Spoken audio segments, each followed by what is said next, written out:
श्री कृष्ण भगवान कहते हैं, आप चाहकर भी अपने प्रति लोगों की धारणा को कभी नहीं बदल सकते। इसलिए सुकून से अपनी ज़िंदगी जियो और खुश रहें।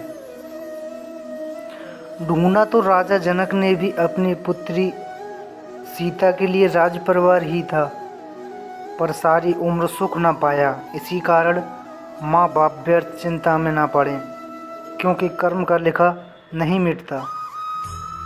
गुस्सा करने के बदले रो लेना अच्छा है, क्योंकि गुस्सा दूसरों को तकलीफ देता है, जबकि आंसू चुपचाप आत्मा में से बहकर मन को साफ कर देते हैं। बिना स्वार्थ किसी का भला करके देखिए, आपकी सारी उलझनें ऊपर वाला सुलझा देगा।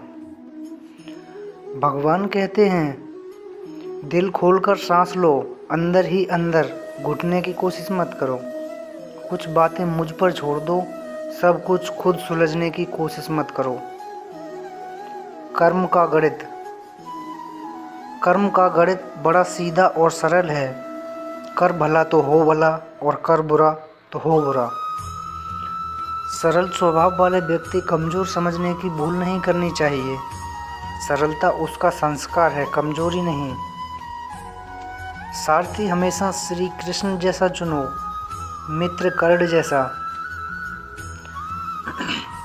कहते हैं जिंदगी का आखिरी ठिकाना ईश्वर का घर है। कुछ अच्छा कर ले मुसाफिर, किसी के घर खाली हाथ नहीं जाते। उनके कर्जदार और वफादार हमेशा रहिए जिन्होंने आपके बुरे समय में आपका साथ दिया।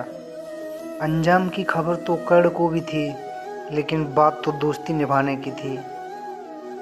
कुछ लोग ऐसे भी मिले थे ज़िंदगी में, जो साथ बैठ कर के हंस गए और पीठ पीछे डस गए।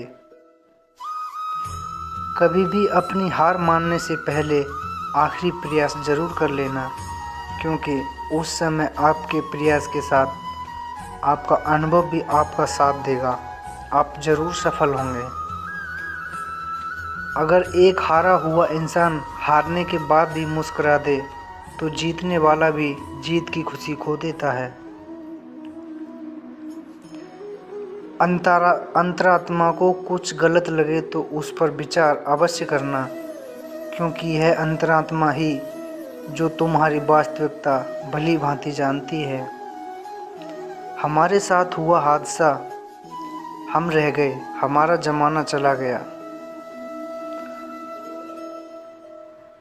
घर जल रहा है, मेरा सब तमाशा देख रहे थे। जिनसे उम्मीद थी मदद की, वो हाथ सेक रहे थे। जीव के दो ही सच्चे साथी हैं, एक अपना किया हुआ कर्म और दूसरा परमात्मा। शेष तो यहीं मिले हैं और यहीं पर बिछुड़ जाएंगे। जब कोई हाथ और साथ दोनों छोड़ देता है, तब कुदरत कोई न कोई उंगली पकड़ने वाला भेज देता है। इसी का नाम जिंदगी है। मुस्कुरा कर चलते रहिए। जब घर में धन की कमी हो जाए, तब तुम्हारे सगे भाई बंधु भी तुम्हारे दुख के प्रति बहरे हो जाते हैं। इस खोज में ना उलझें कि भगवान है या नहीं। खोजें यह कि हम खुद इंसान हैं या नहीं। मनुष्य होना ये मेरे भाग्य में था, कृष्ण भक्त होना ये मेरे सौभाग्य में था। कोई भरोसा तोड़े तो उसका भी धन्यवाद करें। वह हमें सिखाता है कि भरोसा बहुत सोच समझकर करना चाहिए। मुझे पता है अपने वाला वक्त मेरा होगा, जिसमें मेरे ख्वाबों का जहान हकीकत बनेगा। और मेरी ये छोटी सी दुनिया एक विशाल रूप लेगी और मेरे हौसले की अनकही कहानी कहेगी। खामोश होने में और खामोश रहने में फ़र्क होता है। खामोश इसलिए होते हैं जब किसी की बात बुरी लगती है। खामोश इसलिए हो जाते हैं ताकि किसी को मेरी बात बुरी न लगे। ज़रूरी नहीं हर बार आपके शब्दों को सही समझा जाए। इसलिए कभी कभी चुप रहना ज़्यादा बेहतर होता है। जय श्री कृष्ण। राधे राधे मित्रों।